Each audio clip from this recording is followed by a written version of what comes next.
বারবার সেই অপরাধীর কাছে ন্যায় আশা করে চলেছেন যে তপস্যা আর ত্যাগের নামে শুধুমাত্র নিজের স্বার্থ সিদ্ধির জন্য তাণ্ডব করতে পারে। দেখুন একবার, শিবের কাছে গঙ্গাও আছেন আর আপনিও। আর আপনি তো রাগ তেজ দেখিয়ে এখানেই থেকে যাবেন। থামো থামো থামো!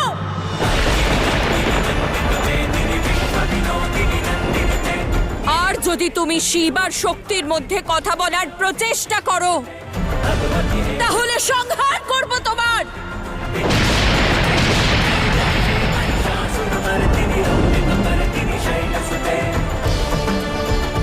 থামুন দেবী পার্বতী, এমন কিছুই করবেন না পরে যার প্রায়শ্চিত্তও আপনি না করতে পারেন। আর ভুলে যাবেন না, মনসা হলো আমার অংশ।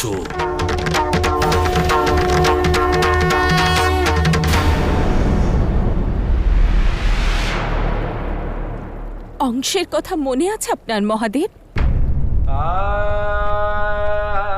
কিন্তু গণেশও তো আপনার অংশ, আর কার্তিকও।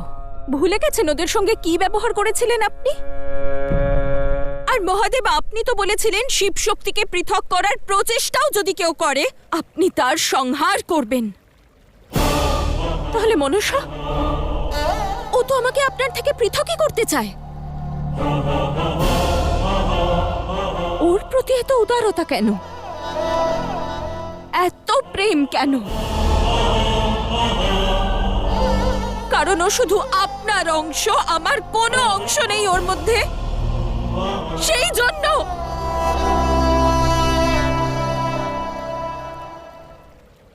আপনার এই প্রশ্ন স্বয়ং অস্তিত্বহীন দেবী পার্বতী। শান্ত আর নিয়ন্ত্রিত অবস্থায় ভেবে দেখবেন যে কিভাবে আপনার দৈবত্বে আপনার দুর্বলতা প্রভাব ফেলছে।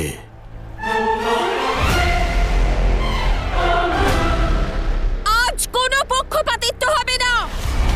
দোষী যদি মহাদেবের অংশ হয় তাও সে শাস্তি পাবে।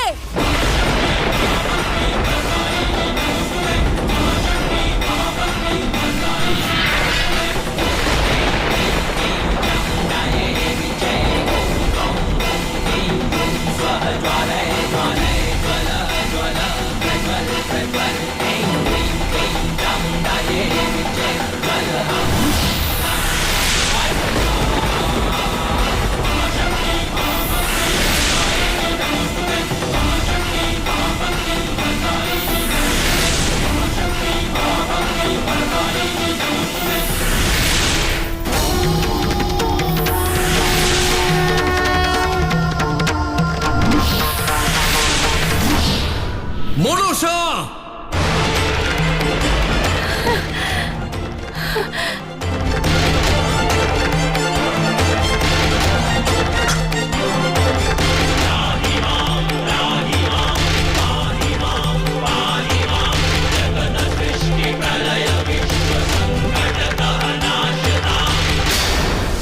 মহাদেব, এবার আপনার অংশ চিরকাল আমার পাশে বন্দী থাকবে। আমি করব ওকে মুক্ত। তাহলে করুন প্রচেষ্টা।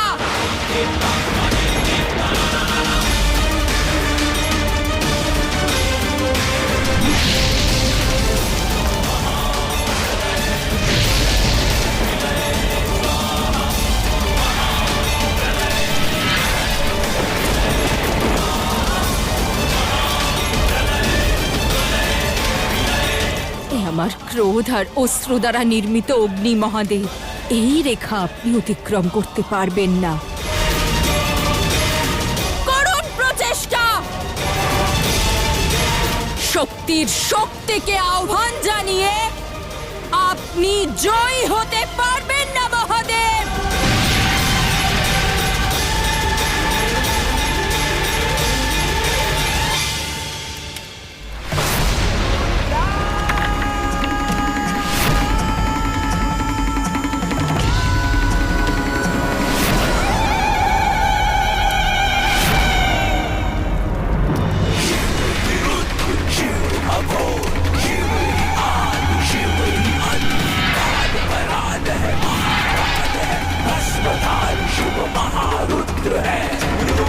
যুদ্ধ শিব আর শক্তির মধ্যে নয়, আপনি শক্তি আর নিয়তিকে যুদ্ধে আহ্বান করেছেন।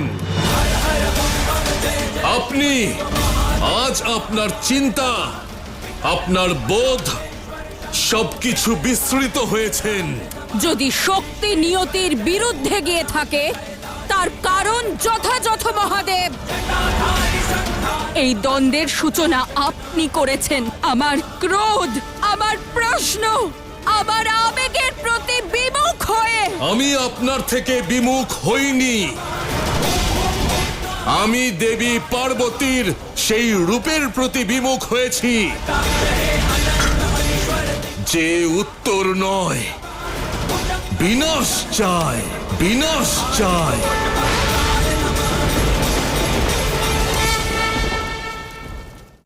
আজ এই মুহূর্তে আপনার জেদ, আপনার প্রশ্ন সর্বৈব অনুচিত।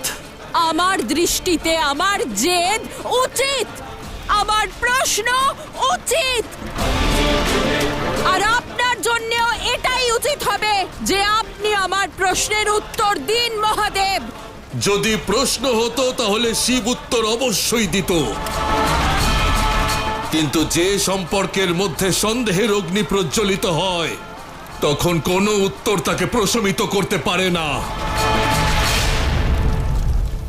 শিব আর শক্তির মধ্যে দূরত্বের অগ্নি আপনি প্রজ্বলিত করেছেন, আর যদি আপনি এই দূরত্বই চান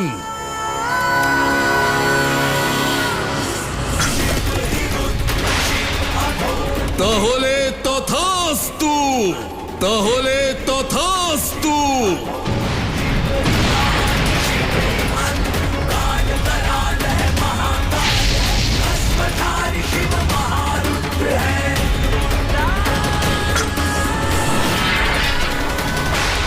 যদি আপনি মহাকাল হন তাহলে আমিও মহাকালী। গৌরী আপনাকে খুঁজতে পারবে না, কিন্তু আদি শক্তি আপনাকে খুঁজেই ছাড়বে মহাদেব, খুঁজেই ছাড়বে মহাদেব।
এই শিবনাথ উৎপত্তি নয়, বিনাশের সংকেত নারায়ণ। হ্যাঁ ব্রহ্মদেব, শুধু বেদ নয়, সৃষ্টির আধার টলমল করছে সংসারের ভারসাম্য বজায় রাখতে, এর বিনাশ আর পুনরায় নির্মাণের জন্য বেদের রক্ষা অতি আবশ্যক, গুরুত্বপূর্ণ।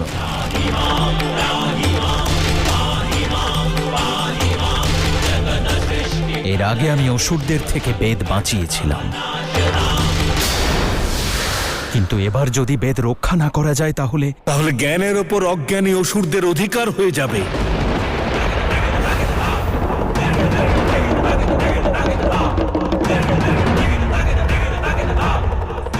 তাই মহাদেবের এই রূপে আশাকে আটকাতে হবে।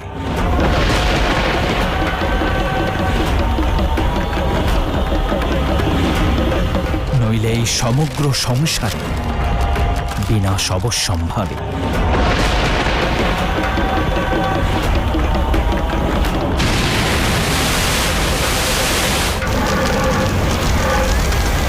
আমার নির্মিত এই সৃষ্টিতে এই অনর্থ আমি হতে দেব না। মহাদেব যদি অস্থির হন, সংসারকে সামলাতে অক্ষম, তাহলে বেদ আর এই সংসারকে বাঁচানোর দায়িত্ব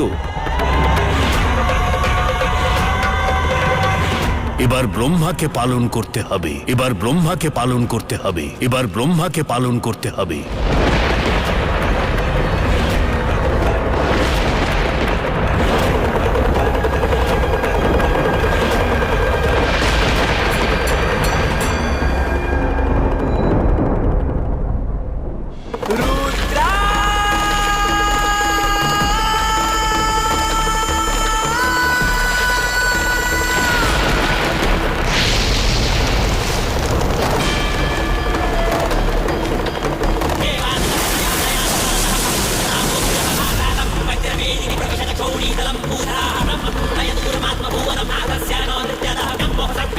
মহাদেব!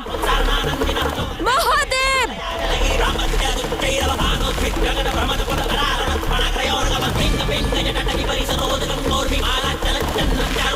দাঁড়ান মহাদেব! মহাদেব! মহাদেব!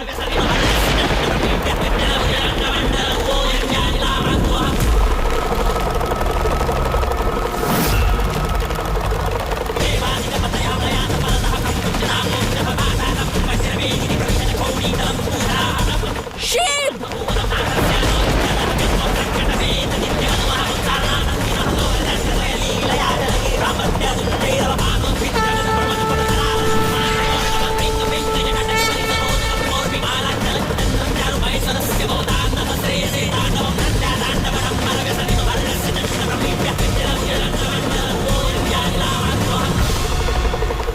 মহাদেব!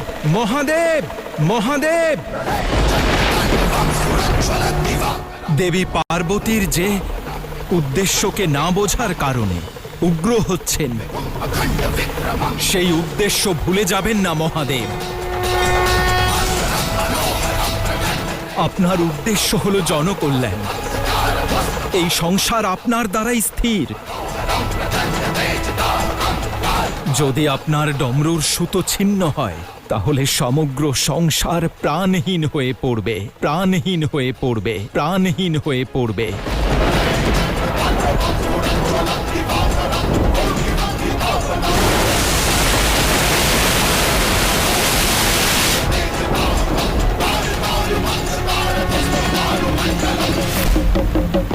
দাঁড়ান মহাদেব!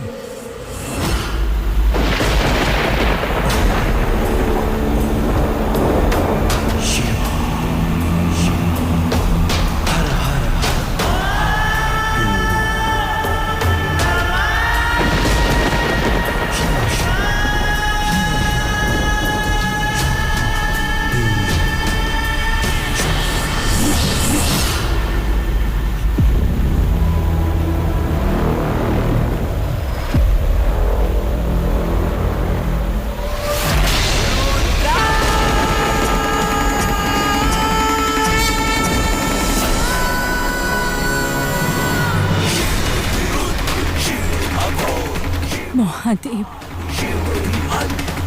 অদ্ভুত আপনি। আবার আপনি আমার আহ্বানকে অবজ্ঞা করলেন।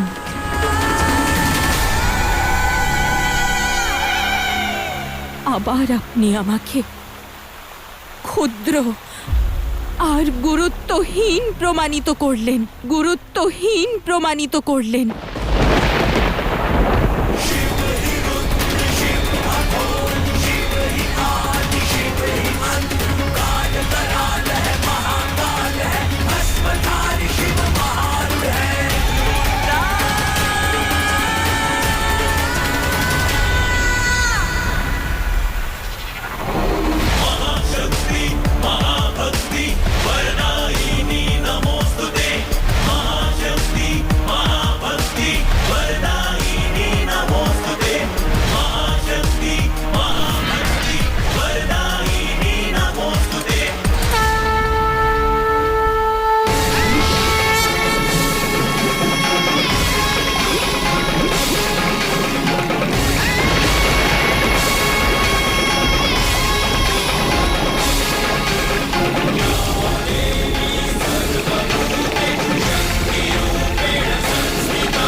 কেন প্রতিবার আপনার ক্রোধের অগ্নিতে আমার অস্তিত্বকেই দগ্ধ হতে হয়?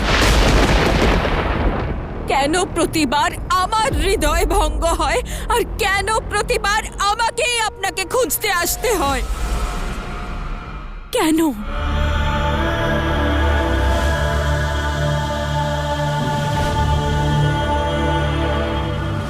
এই প্রশ্ন আপনি আমাকে নয়, নিজেকে জিজ্ঞেস করুন। আজ শক্তির মতি ভ্রষ্ট হচ্ছে দেবী পার্বতী। তাকে কেন্দ্রীভূত করুন, আত্মমন্থন করুন, আমাকে নয়। নিজেকে সন্ধান করার প্রচেষ্টা করুন। আমার অস্তিত্ব হারিয়ে যাওয়ার জন্য অপরাধী আপনি, অপরাধী আপনি। বিনাশকারী আপনি, বিনাশকারী আপনি, বিনাশকারী আপনি। প্রলয় দ্বারা সৃষ্টির বিনাশ করার ক্ষমতা আছে আপনার। কেবল এই কারণে আমার অস্তিত্বকে বিনাশ করার অধিকার নেই আপনার।